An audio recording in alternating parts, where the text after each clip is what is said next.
और ये हाल सिर्फ एक परीक्षा का नहीं है, राज्य में होने वाली हर परीक्षा में गड़बड़ी इस सरकार की पहचान बन गई है। आज युवा पूछ रहे हैं, बीआरएस के रोजगार के वादे का क्या हुआ?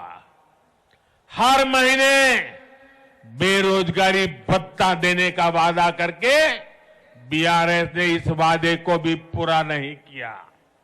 आज भी तेलंगाना में टीचर्स के हजारों पद खाली है और हजारों स्कूल तो ऐसे हैं जहां सिर्फ एक टीचर है।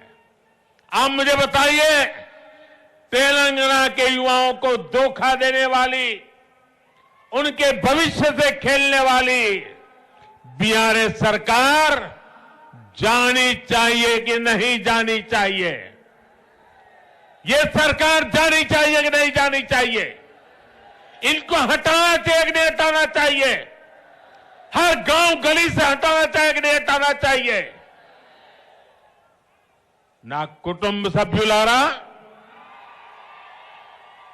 बीआरएस ने तेलंगाना के मेरे गरीब भाई बहनों पर, उनको जो डबल बेडरूम के वाले घर देने के सपने दिखाए थे, लेकिन ये वादा भी बीआरएस का हवा में उड़ गया।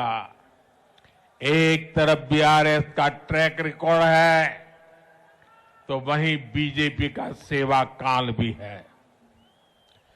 केंद्र में बीजेपी सरकार ने हमारे पिछले 9 साल के सेवा काल में गरीबों को 4 करोड़ पक्के घर बना करके दिए हैं।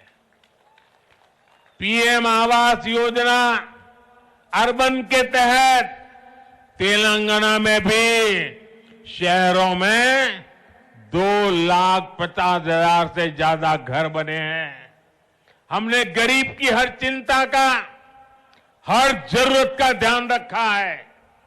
3-4 दिन पहले ही हमने ये भी तय किया है कि पीएम गरीब कल्याण अन्न योजना को, आप जानते हो, जब कोविड का कालखंड था, पूरी दुनिया जिंदगी और मौत का संकट झेल रही थी। परिवार में एक व्यक्ति दूसरे को मिल नहीं पा रहा था, कामकाज ठप हो चुके थे।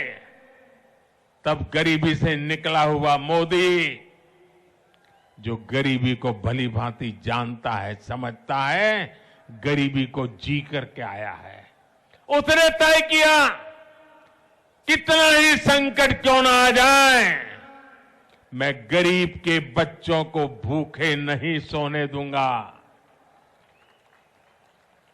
मैं गरीब का चूल्हा कभी बुझने नहीं दूंगा। और इसलिए हमने गरीबों के लिए मुफ्त अन्न की योजना शुरू की। आज भी इस देश के 80 करोड़ लोगों को मुफ्त अनाज दिया जाता है और ये योजना ये दिसंबर में पूरी होने वाली है। दिसंबर में योजना पूरी हो रही है, लेकिन गरीबी को जानने वाला मोदी गरीबों को ऐसे असहाय नहीं छोड़ सकता है। और इसलिए मैंने संकल्प किया है, मैंने निश्चय किया है कि गरीबों को जो आज अन्न मिल रहा है उसे आने वाले 5 साल के लिए और बढ़ाया जाएगा। 5 साल और बढ़ाया जाएगा।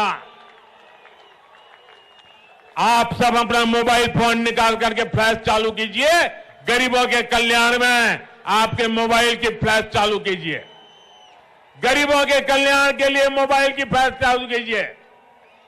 5 साल के लिए मुफ्त अनाज की इस योजना के समर्थन में आप अपनी फ्लैश लाइट चालू कीजिए। हर एक के मोबाइल की फ्लैश लाइट चलनी चाहिए। ये गरीबों के कल्याण के लिए है, ये मोदी की गारंटी का समर्थन है। ये मोदी की गारंटी का समर्थन है। गरीबों का कल्याण ये हमारे दिलों में है और इसलिए इतना बड़ा जन समर्थन मिल रहा है। मैं आपका बहुत बहुत आभारी हूं। बोले भारत माता की, भारत माता की। यानी ये गरीबों को मुफ्त राशन की योजना अब आने वाले 5 साल और चलेगी। इसका लाभ तेलंगाना के भी लाखों गरीबों को मिलेगा। साथियों, बीआरएस ने राज्य के किसानों के साथ भी विश्वासघात किया है। 1 लाख तक का लोन माफ करने का वादा करके यहां की सरकार ने जो खेल खेला है वो यहां के किसान अच्छी तरह समझते हैं। उसने किसानों को मिलने वाली कई तरह की मदद भी बंद कर दी है। ये भाजपा सरकार है जो अपने किसान भाई बहनों के हर हित का ध्यान रखती है। पीएम किसान सम्मान योजना के तहत हमने यहां के किसानों को 9,000 करोड़ रुपए सीधे उनके बैंक खातों में भेजे हैं। इससे तेलंगाना के 35 लाख किसानों को सीधा फायदा हुआ है। इसमें बड़ी संख्या में बैकवर्ड कम्युनिटी के किसान शामिल हैं। साथियों, आज तेलंगाना के लोगों के साथ ही पूरा देश 2047 जब देश आजादी के 100 साल मनाएगा, हम विकसित भारत का लक्ष्य लेकर के मैदान में उतरे हैं। इसीलिए काम कर रहे हैं। भाइयों बहनों, अब इतनी बड़ी तादाद में आए, इस मैदान ने मुझे फिर से एक बार उसके प्यार का एहसास करा दिया है, उसके आशीर्वाद की ताकत का एहसास करा दिया है। तेलंगाना का तेजी से औद्योगिक विकास हो, यहां के नौजवानों को रोजगार मिले, इसके लिए बीजेपी सरकार प्रतिबद्ध है। बीजेपी सरकार हर क्षेत्र में तेलंगाना के विकास के लिए काम करेगी। इसके लिए तेलंगाना में डबल इंजन की सरकार जरूरी है। तेलंगाना में भाजपा सरकार बनाने के बाद बीसी गौरव को बढ़ाने के लिए ठोस कदम उठाए जाएंगे। भाजपा हमेशा आपके विश्वास को मजबूत करने का प्रयास करेगी। विश्वास की इस लहर को आप तेलंगाना के जन जन तक, कोने कोने तक लेकर के जाइए। आप इतनी बड़ी तादाद में आए, नौजवानों का जो मैं जोश देख रहा हूं, मैं साफ देख रहा हूं, तेलंगाना में बीजेपी की सरकार बनाने का आपने फैसला कर लिया है। मेरे साथ बोलिए, भारत माता की, भारत माता की, भारत माता की जय। आप सबका बहुत बहुत धन्यवाद।